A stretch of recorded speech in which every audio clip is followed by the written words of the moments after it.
the madrasas of the Islamic extremists are the universities of the wokesters. That's the reality.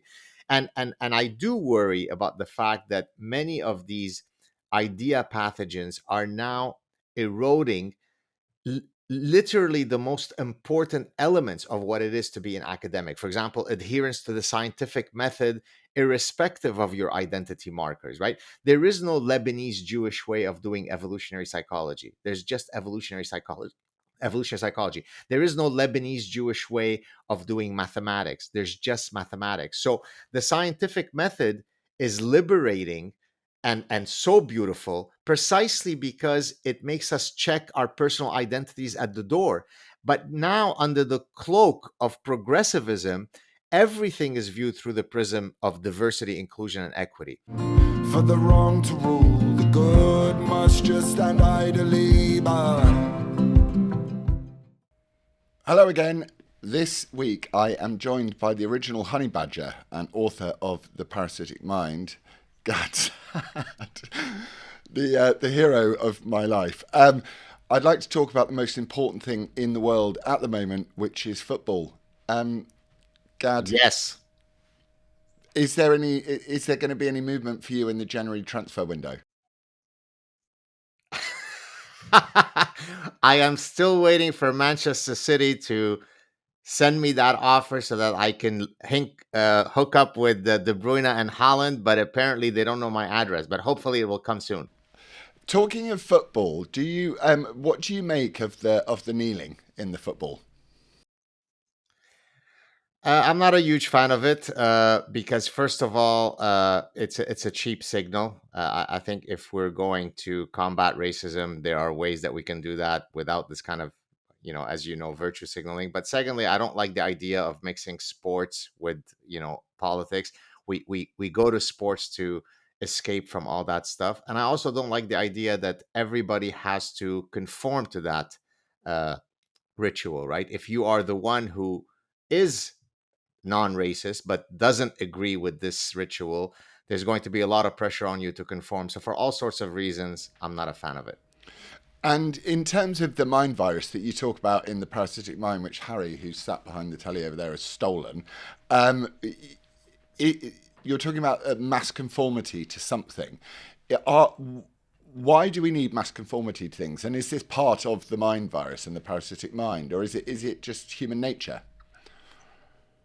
Well, look, to be tribal and to conform to coalitional psychology, us versus them, blue team versus red team, is an indelible part of our human nature. There are many, many studies that were conducted in the 50s, 60s, and 70s that suggest that we see the world through these two camps, these prisms, us versus them. The problem, of course, is that in some cases, there are external pressures that force us to not be innovative in our thinking, to not be irreverent, like in academia, right? So that, you would expect that intellectuals are precisely picked because of their intellectual boldness, right? We pick Navy SEALs because they're courageous, they're physically fit, they're willing to take dangers. And yet we pick academics who are invertebrate, castrati. They don't have a spine and they don't have testicles. And that's not a good thing to be choosing when you're picking academics. You want people to be bold, right? I mean, Charles Darwin could have not published on the origin of species because he knew there'd be a backlash, and yet he said, "I've got to do this." So big thinkers, big ideas come from those who take chances, who are not fence sitters, who don't equivocate. And so, yes, being a coalitional thinker is part of our human nature, but historical people are those who can break free of that. That's so good. I've noticed that it's happening on both sides now. So anybody, it was traditionally associated with the woke people to cancel other people's thinking out. But now I'm noticing on the other side of the argument, the free thinking side of the argument, that people want to cancel people out in revenge. Do you think this is sort of an overcorrection coming back in the other direction of the sort of libertarian free speech brigade against to cancel out anything that's coming from the woke brigade? I mean, perhaps there is some of the canceling reflex that's coming from the other side, but as someone who's in academia, I don't see that coming from libertarians or conservatives because I inhabit an ecosystem that is dominated, 95 to 99% by leftists. And by the way, that's one of the reasons why when I wrote The Parasitic Mind, I focused on leftist mind viruses, or idea pathogens, as I call them, not because I'm arguing that people on the right can't also engage in disordered thinking or irrational thinking or conspiratorial thinking, but given that I inhabit the academic ecosystem, and since the academic ecosystem is largely populated by leftist professors, that's why the idea pathogens that I cover tend to be from the left. This doesn't imply that people on the right can't be imbecilic morons as well. But this is like arguing that if I were a dermatologist, you would come and troll me and say, but how come you don't ever speak about diabetes, doctor? Don't you think diabetes is important? Well, diabetes is important, but I'm a dermatologist.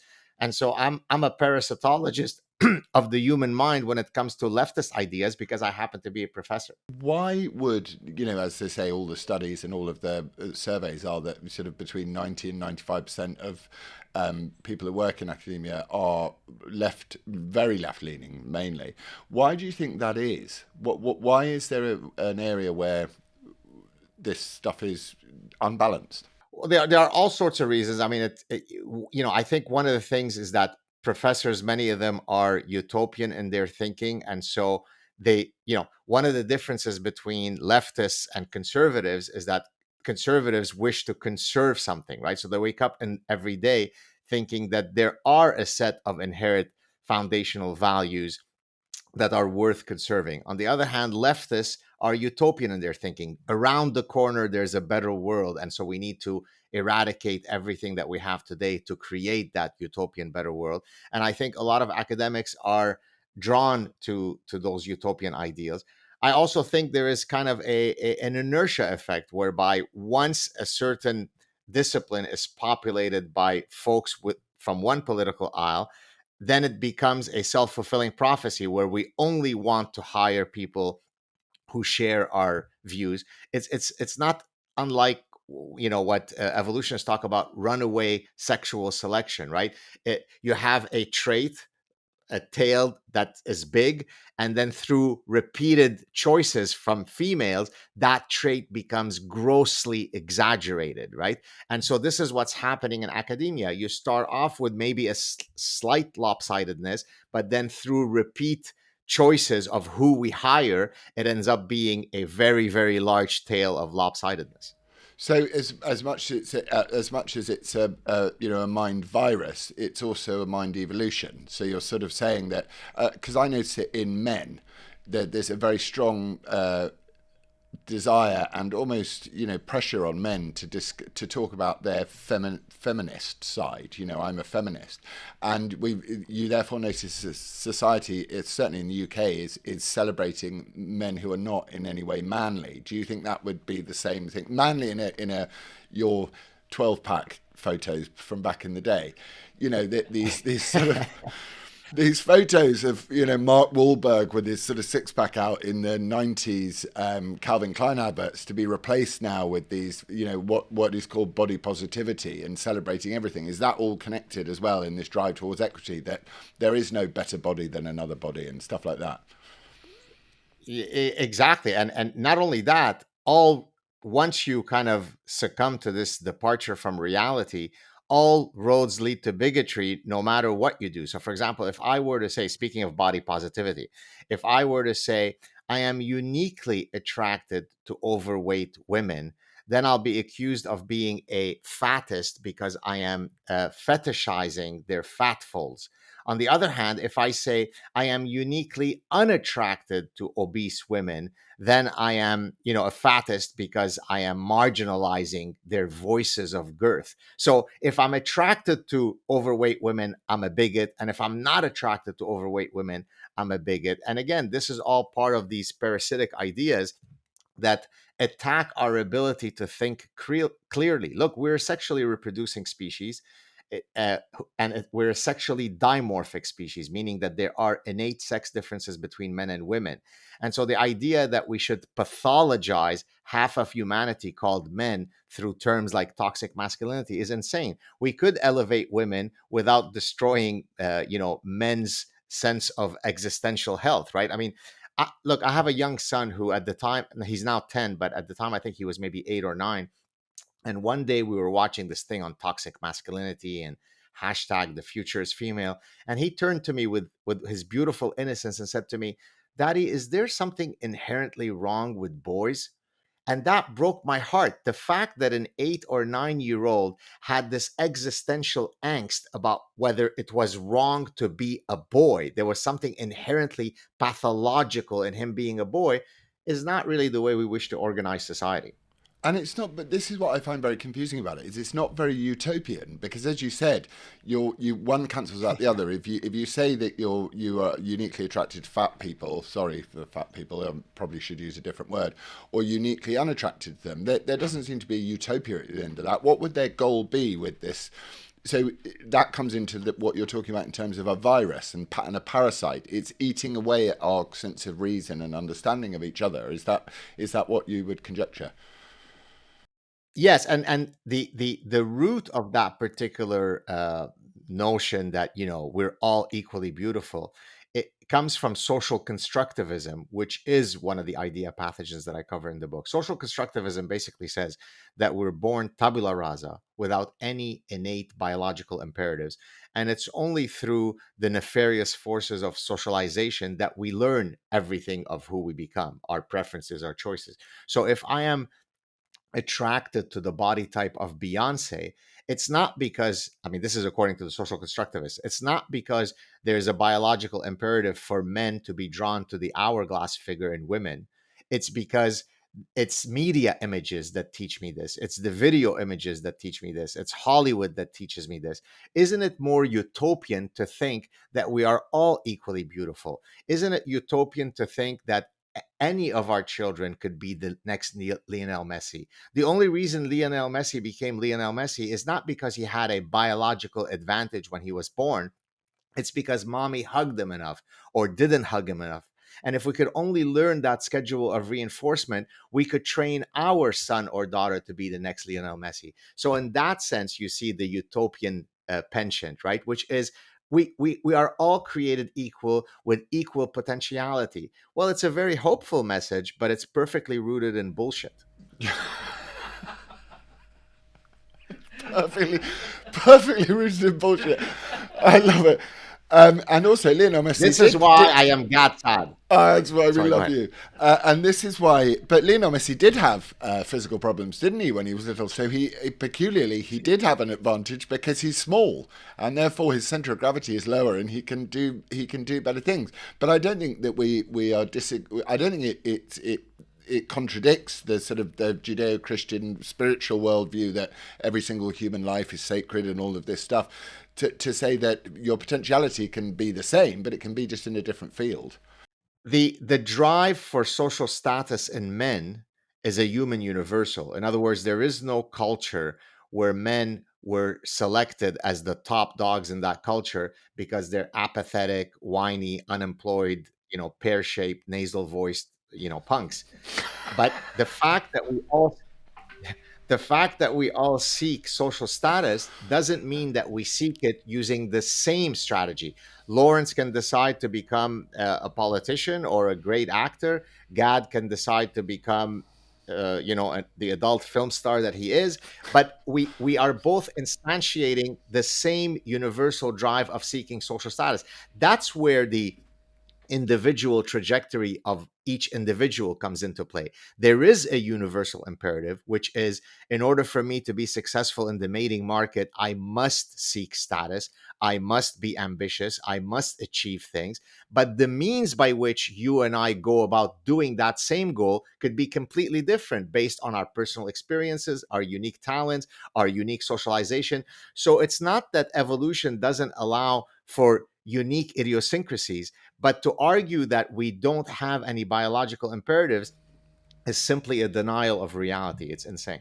So it's a sort of social evolution as opposed to a Darwinian evolution. It's an enforced evolution by mankind over itself, rather than just accepting that people change. People have different skills as they develop as anyway. Richard Dawkins famously in 1976 introduced the concept of the meme as the cultural analog of the gene. The idea being that We are both a biological and cultural animal. So, in the same way that genes propagate, memes propagate. Of course, now the term meme has become part of our daily vernacular. And so, to your point, we are both shaped by biological evolution and cultural forces. So, as an evolutionist, I don't negate the importance of the environment, right? So, the environment, social forces, culture, your upbringing, all of these things matter, but they matter in a way that is consistent with biological imperatives. To borrow a quote from another famous scientist, E.O. Wilson, who recently passed away, the late Harvard biologist, he said that the genes hold culture on a leash. So, in other words, culture is important, but culture cannot manifest itself in ways that are contra biological imperatives. Culture exists to support biological imperatives. So, for example, it's not a coincidence that there is no culture or no religion where women are taught to be completely sexually promiscuous, right? And the reason for that is very simple. Women bear the greater minimal obligatory parental investment, and therefore they need to be more sexually judicious in their mate choice. They need to be more careful because the costs of them making a poor mate choice looms larger than that of men. So that biological fact is then supported by cultural norms. And so therefore we teach women to be more sexually restrained. So it's not due to the sexist patriarchy, but rather those learning are precisely due to biology. So they interact always. And so now that we've reached this point in Western society where we seem to be more divided, more in conflict with each other, and more sort of, for want of a better word, leisured,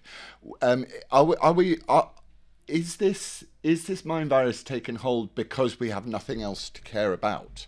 That our lives are pretty much sound and sorted, and we were heading towards a heaven on earth in a utopian type scale where people lived healthy lives and could eat good diets and live well.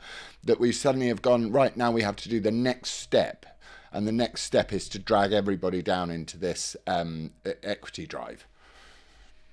I mean, look, it is certainly the case that in when there is a famine in Ethiopia, the people are not very concerned about bigoted patterns of misgendering, using the wrong pronouns, right? So when I wake up in the morning and I'm not sure that I'm going to have enough caloric intake in order for me and my family to be able to survive until next week, then it allows me to be very focused on the things that matter.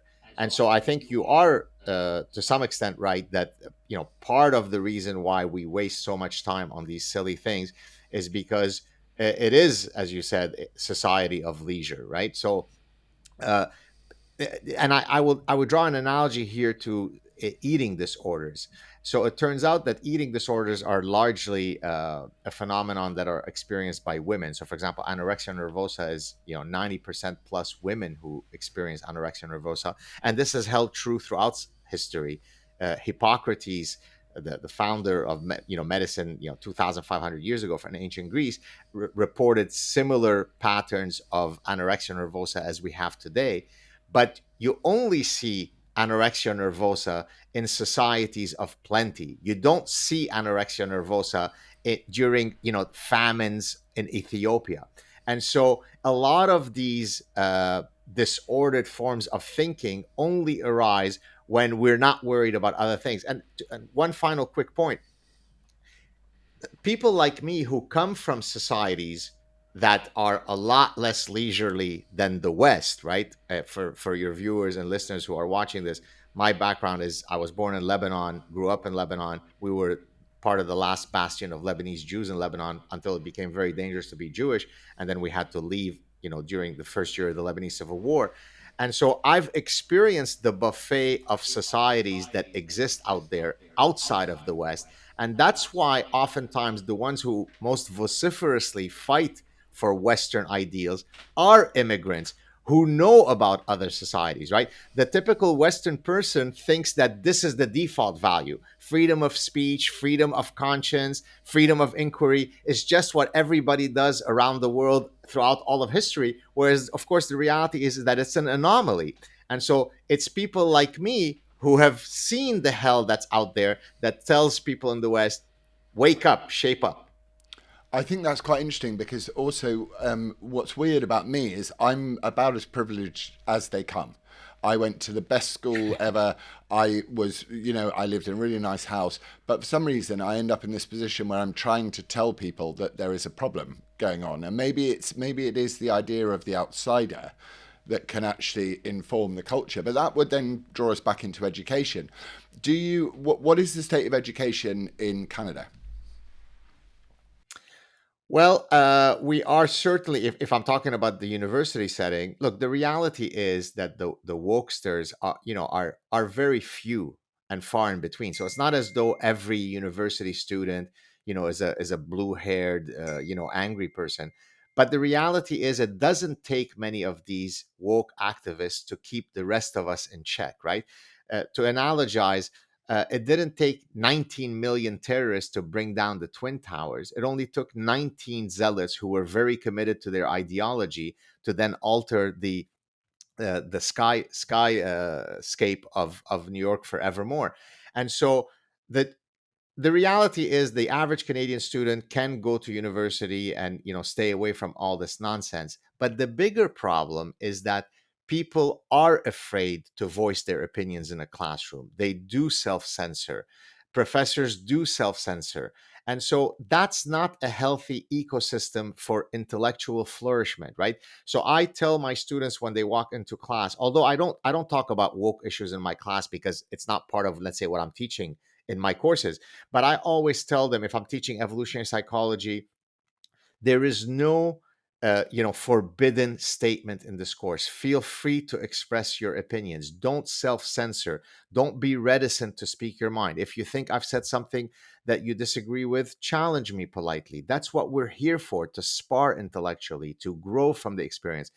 And regrettably, I think that Canadians are losing that reflex. Most people are terribly afraid to voice their opinions, especially on contentious issues, especially on sacred, cow beliefs. And it doesn't help that we have a prime minister who is a walking manifestation of every idea pathogen that I discuss in the parasitic mind. So the good news, I guess, is that even though we score Canada, we meaning Canada, we score very highly on the wokester score.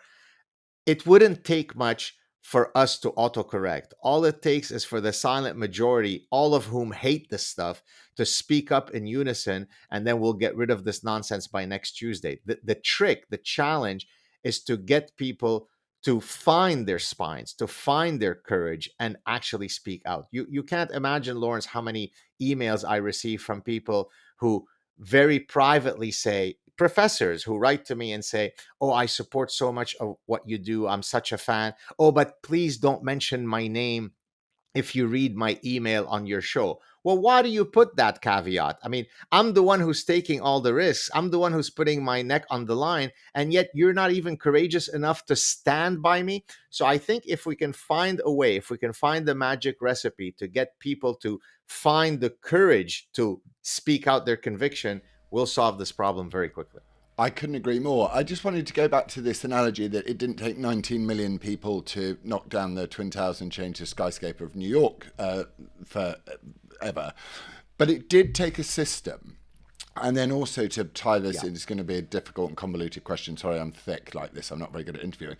But there would have been a structure in place that gave those 19 people the strength of their conviction to go and do what they did. In the same way as when we're talking about anorexia nervosa, you could, a female could quite easily turn around and say, well, there's a patriarchal system in place that makes women self-conscious, and therefore they need to starve themselves, or they develop a completely dysmorphic body image.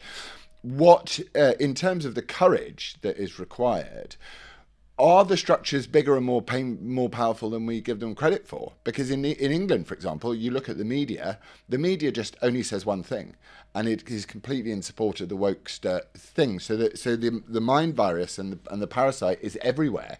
It's not just a small number of people. It may be a small number of people, but they're a very powerful number of people.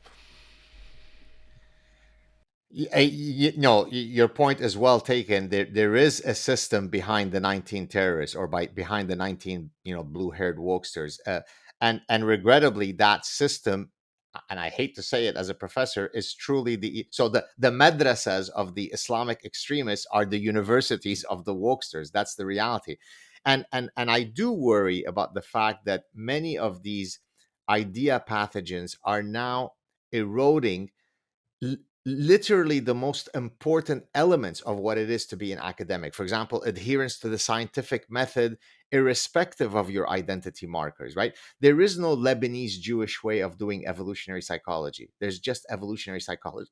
Evolutionary psychology. There is no Lebanese Jewish way of doing mathematics. There's just mathematics. So the scientific method is liberating and so beautiful precisely because it makes us check our personal identities at the door.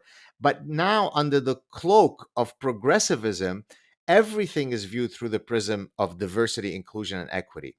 Now, why is that so dangerous? Because now scientific grants are being adjudicated based on identity markers. Pr- Prestigious professorships are being adjudicated based on identity markers. So, I mean, imagine when I receive emails where there is a open call for some prestigious professorship, and it literally says greater weight will go to if you are of this identity or that identity, and you kind of sit baffled. You're thinking, but didn't we already have that battle and we won it, where we liberated people from their personal shackles? And yet we're reverting to this epistemological dark ages. And so I think your point is well taken. It is more than 19 people. There is regrettably a woke system of parasitic ideas that is offering the wokesters the ability to spread this nonsense. And I started what I do now because I just got bored of listening to people talk rubbish all the time at work, and there wasn't enough money you could pay me to do it. So I got bored of it. But I got into it because I believed in freedom of speech. I thought freedom of speech is such a crucial foundational cornerstone of Western society. But now I go, we have a meaning of words problem, not a freedom of speech problem. So if you talk about diversity, equity, and inclusion, it all sounds great. And actually, I'd buy it if it was diversity, equality, and inclusion. I think I would probably buy it because I think it would change the shift. But now nobody knows what these words mean. Diversity means be racist to anyone who is white skin. Currently, equity means let a man swim against a girl in a swimming race, and inclusion means shut up and like it. So it's very sort of I know the rule of these things is you're not allowed to say fascistic, but it's quite fascistic, isn't it, as an approach to communication? And this is why, by the way, Lawrence, of all of the idea pathogens that I cover in the parasitic mind, the number one idea pathogen, in my view, the granddaddy of all of them, is postmodernism. Because postmodernism removes the ability of having human universals, of having a universal understanding of what words mean. Everything is shackled by your personal biases, by subjectivity. And let me hear some of you viewers may have heard these stories before, but many may not have. And so forgive me to those who might have heard them before. They're worth hearing again if you've heard them. At one point in the parasitic mind, I talk about my interaction with a graduate student in postmodernism, cultural anthropology, and women's study, which I referred to as the holy trinity of bullshit. And uh, Now, I met this woman. Let me give you the background context here. I always love to tell that story because it truly captures the conundrum that we're currently in. Speaking of what you mentioned, we don't understand anymore what the words mean and so on. So this was in 2002. So this is 20 years ago. One of my doctoral students had just defended his PhD, and we were going out to dinner to celebrate his graduation. And it was myself, my wife, him, and the date that he was bringing on for that evening, who was the student in question, the graduate student. So he called me prior to that evening to kind of give me a heads up that this person is a postmodernist. And basically he was saying this meaning, let's have a good evening, let's not go wild with the debating and so on. I said, oh, don't worry, I got you. Mum's the word, I'm going to be on my best behavior, which of course was a complete and utter lie. So about halfway through the evening, I turned to this lady. I said, "Oh, I hear you're a postmodernist." She goes, "Yes." I said, "So there are no universal truths, right?" She goes, "Yes." I said, "Other than the one universal truth that there are no universal truths." She missed that irony. And I said to her, "Okay, so how about I do think that there are human universals. I do wake up every day as an academic thinking that there are regularities in the world to study. Otherwise, there'd be no point to being a scientist. Do you mind if I propose what I think are some universals and then you can correct me as to how I'm wrong?" She goes, "Yes, go for it." Now, this is 20 years ago, Lawrence. So again, I might want to take the award for being the final prophet, because it was a prophetic thing of what eventually came down the line with the transgenderism stuff. And so I said to her, "Is it not true that within Homo sapiens, humans, only women bear children? Is that not a human universal?" So she looked at me, disgusted by my simpleton mind, and said, "No, it's not true. It's not a human universal." I said, It's not a human universal that only women bear children? How is that?" She then said, "Well, because off some Japanese island in Japan, that tribe, within their folkloric mythological realm, it is the men who bear children. So by you restricting the conversation to the biological realm, that's how you keep us barefoot and pregnant." So once I recovered from the mini stroke that I had as a result of being exposed to her imbecility, I then said to her, "Okay, well, do you mind if I propose maybe a less contentious example, something not quite as controversial as only women bear children?" She goes, "Yes, go for it." I said, "Is it not true that sailors have, since time immemorial, relied on the following cosmological fact, that the sun rises in the east and sets in the west?" And there she used Jacques Derrida's deconstructionism. Language creates reality. There is no reality outside of language. So she said, "What do you mean by east and west? And what do you mean by the sun? That which you call the sun, I might call dancing hyena." Literally her words. I said, "Well, fine. Then the dancing hyena rises in the east and sets in the west." And she said, "Well, I don't play those label games." Why did I tell this hopefully not too long winded story, Lawrence? Because if I couldn't have a common place where I can agree with this woman that only women bear children, and there is such a thing as east and west, and there is such a star called the sun, if we can agree on that, then it's a form of intellectual terrorism. Where could studying postmodernism take you? Well, it can take you to the fact that boys too can menstruate, boys too can bear children, precisely because there is no meaning anymore that we can all agree upon. So this is why I argue that postmodernism is a form of intellectual terrorism, and it's the granddaddy of all idea pathogens. I think it's absolutely beautifully expressed. Why is Joe Biden, sorry, just because it was in the news, sat with this man who is obviously cosplaying to be a girl? I mean, it's not even like he is pretending to be an actual female that could have children. He's talking about having a bulge on the front and all of this. Why is this so attractive to the most powerful man on earth? He must know that the overwhelming constituency of people who are going to think about voting Democrat do not support. I mean, they would go, absolutely, this guy is entitled to walk around in a dress and have a good time. But he mustn't. He sat there and he actually said, I think he actually said, they cover it up with a gender affirming whatever it is, let's mutilate children. But why would the most powerful man on earth sit there and think there's votes in this for me? Because there can't be votes in it for him. Because he's been completely parasitized by those idea pathogens. Look, when I use the framework that I do in the book, it's not hyperbole, right? I very strategically chose the neuroparasitological framework as the framework to explain these idea pathogens, precisely because in nature. So let me kind of step back in trying to answer your question about Biden.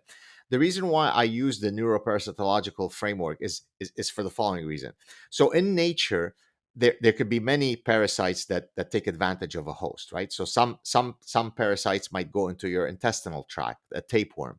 Neuroparasites are the ones that try to end up in a host's brain, altering its neuronal circuitry to suit its selfish interests, right? So, for example, uh, you can have a cricket that is otherwise very, very afraid of water. When it is parasitized by a particular brainworm, it suddenly starts jumping into water, despite the fact that typically it is afraid of water, because that suits the interest of the parasite to complete its reproductive cycle. And so the reason why I use that parasitological metaphor is precisely because once these bad ideas take a hold of your brain, it alters your capacity to think so that you happily walk off the abyss of infinite lunacy. So someone like the most powerful man in the world can actually start believing that it is enlightened and progressive to not judge people's sex based on what they have between their legs. Only simpleton hicks like Gad Saad would think that women have vaginas and men have penises. But in progressive biology, we absolutely know that that's not true. Some women have 9-inch penises. Who doesn't know that today? And so it is that's so when I use the term parasitic ideas and idea pathogens and so on, I am being literal. They are captured by these parasites. I mean, what can explain the fact that he stands up, he meaning Biden, and congratulates? I don't know if you know. Do you know who Rachel Levine is? Have you heard that name, Lawrence? Yes. Why have I heard of Rachel Levine? Quickly. Oh yeah, Rachel Levine is the bloke who's in charge of the military. Sorry, it's the guy who's in charge of. He's sort of he's health secretary, deputy. He's got a military title, but he's in charge of something to do with health, isn't he? I'm terribly offended that you called him a bloke. He Oh, is a sorry. lady. And that's why the US government went on a whole charm offensive congratulating the first woman to hold this office.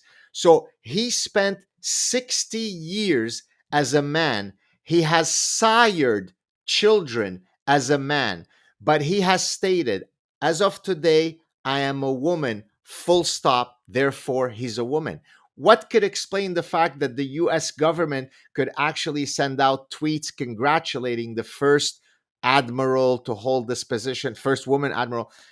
It's precisely because they are parasitized. Now, I would also argue, by the way, just let me mention one other quick thing. I went in front of the Canadian Senate in 2017. Both myself and you of course you probably know who it is, Jordan Peterson. We both went separately to testify in front of the Canadian Senate about things like, well, no, there is such a thing as male and female. No, no, trust me, there is such a thing. And then when I tried to, in a very sober, in a very reasoned, in a very scientific manner, talk about these things in front of the Canadian senators, one of them accused me of promoting pro genocide because I am trying to erase transgender people. So imagine that a senator could accuse someone who escaped execution in Lebanon of being pro genocide because I'm arguing as an evolutionary psychologist that there is such a thing as male and female, and they're rooted in our biology. That apparently was me being a genocidal hater. It's insane. So in terms of the parasitical analogy, right? There's amazing documentaries. David Attenborough used to do them of this parasite that would go into an animal's head and it would climb down a tree and then it would it would do all the things that it wanted to do. This, without wishing to go into COVID, but there seems to be an element to this uh, parasite that is completely man-made. It doesn't exist naturally in nature. It doesn't, as you said, there are obviously there's conformism in people and they don't want to step too far away from the tribe and all this stuff. But this parasite seems completely man-made, and therefore there must be a way of vaccinating against it. So is the vaccine encouraged? Yes. There must be. Well, certainly courage helps. That's why in chapter 8 of the parasitic mind, I offer a whole bunch of vaccines. One of which is a call to action. Right, I say activate your inner honey badger. I love The it. reason why I use the reason why I use the honey badger as the example is because, as many of your viewers may know, Lawrence, there is no more fierce animal than the honey badger, right? You can just go on YouTube later today, enter honey badger versus lions, honey badgers versus leopards, honey badgers versus a python constrictor, and the honey badger, the size of a small dog, can beat the living daylights out of all these. Why? Because it is fierce. And so when I tell people activate your inner honey badger, what I'm basically what I'm hoping that that they'll hear from that message is to be ideologically fierce. If you have a position that you truly believe, that you can articulate, that you can defend, that you have reasonable arguments, never shy away. I mean, people say, how come you don't get canceled, Gad? I mean, you know, on any given morning, you've probably said enough things on Twitter that would have gotten 100 other people canceled. Well, because I'm a honey badger, because if you come after me, I'm going to come after you. I'm going to come after your dead ancestors. I'm going to come after your future offspring that have yet to be born. In other words, I am ideologically committed to defend the positions that I hold. But by the way, that also implies that I have epistemic humility, which means what? What I know, and I know what I don't know. If you were to ask me about, you know, what is the downstream effects of the legalization of marijuana, I would say, you know what, Lawrence, I simply don't know enough about this issue to be able to offer an intelligent position. But if you ask me about issues on evolutionary psychology or parasitic ideas, good luck to the person who wishes to debate me. So I think that there's a whole set of possible vaccines that we can protect against. So, Gad, what do all of these idea pathogens have in common? Right. So these idea pathogens might seem very different from one another: postmodernism, cultural relativism, militant feminism, social constructivism, biophobia, the fear of using biology to explain human behavior.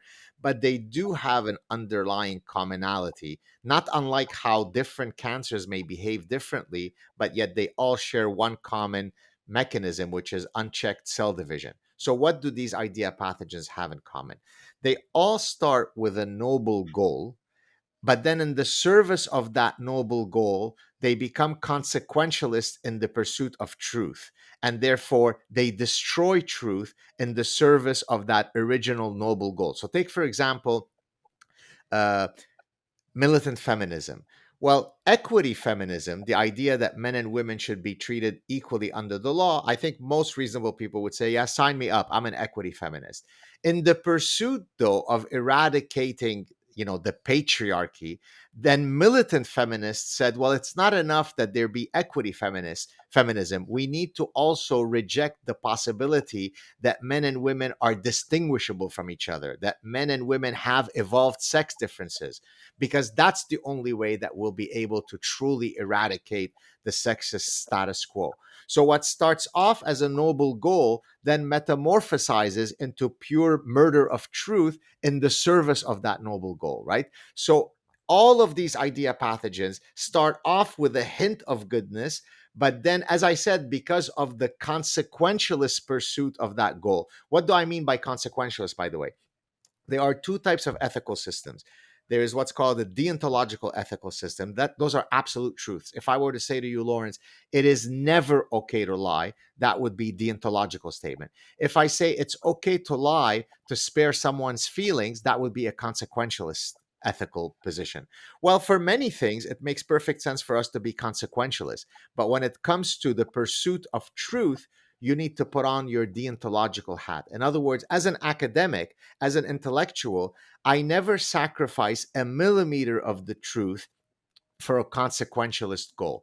And so I think all of these idea pathogens liberate us from the pesky shackles of reality in the pursuit of some utopian ideal.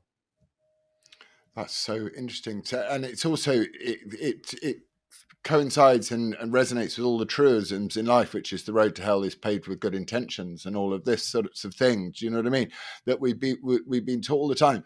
Okay, so I'm in my position doing what I do, which is to try and stand up and be courageous. That's what I want to do. And you're in your position, which is to try and stop people's minds being parasitized in university. What would your advice to somebody like me be in order to we've got some of these idea pathogens in the UK, but not all of them yet. What would you say to me if I was asking you, the honey badger, and I'm the younger honey badger? less good looking honey badger to Taller go though, out. taller. You're taller. I'm just taller. That's tallest. What would your advice be to me? What would you say would be the most effective thing I could do to help people understand what's going on? You, Lawrence, or you, prototypical person? Me, Lawrence, because I have an audience, you know. Oh, keep speaking out. I mean, listen, at great personal cost. If I can speak on your behalf, right? You live in the world of entertainment where it is clearly costly for you to be taking the positions that you're taking, and yet you were unmoved by those careerist concerns. You said, "I don't care. The truth is too important to me. I'm going to use whatever platform I have to hopefully contribute to the battle of ideas." So I think. I don't think there's much that I can offer you in terms of advice that you're not already doing. If anything, you are a honey badger. I think that's why I asked, what about prototypical man? I think the more challenging thing is to get the people who don't have your instinct of fighting back to compel them to fight. And here, what I would tell people, Lawrence, is you don't have to be a famous actor from Britain called Laurence Fox to participate. You don't have to have Joe Rogan's platform. You don't have to have the academic pedigree of Gad Saad. Every person can contribute to the battle of ideas within their realm and sphere of influence. So, for example, you're a student and your professor spouts out some nonsense that you know is wrong. Challenge them politely. Don't walk away from the opportunity to have that dialogue. One of your friends says something on Facebook that is insane. Challenge them either on their thread or privately. Go out to a pub. In other words, what you should never do is simply say, I'm too busy in my day to day life. My daughter is getting married next week. I've got to pick up the mushrooms for tonight's dinner. Let Lawrence worry about the fight. Let Gad worry about the fight. Let Jordan Peterson worry about it. Don't diffuse the responsibility onto other. We completely understand that not everybody has the same tools and opportunities to lend their voice. Simply don't stay silent. So do your little part. And if we each do our little or big parts, trust me, the battle will be won. Just don't sit idly in your apathetic cowardice. That's all I'm asking people to do. I think it's such a good message because it's so empowering to people, and it also comes back to the truth, which is that we are all equal and we are all able to provide our voice at least, and that freedom of speech is the most powerful thing that someone with no actual power has, you know, which is amazing. Gad, it's such a pleasure to talk to you, and thank you so much for taking the time. And I hope everyone takes great courage and hope from what you've said. Thank you so much for joining me. Thank you for having me, Lawrence. Always a delight to chat with you. Thank you.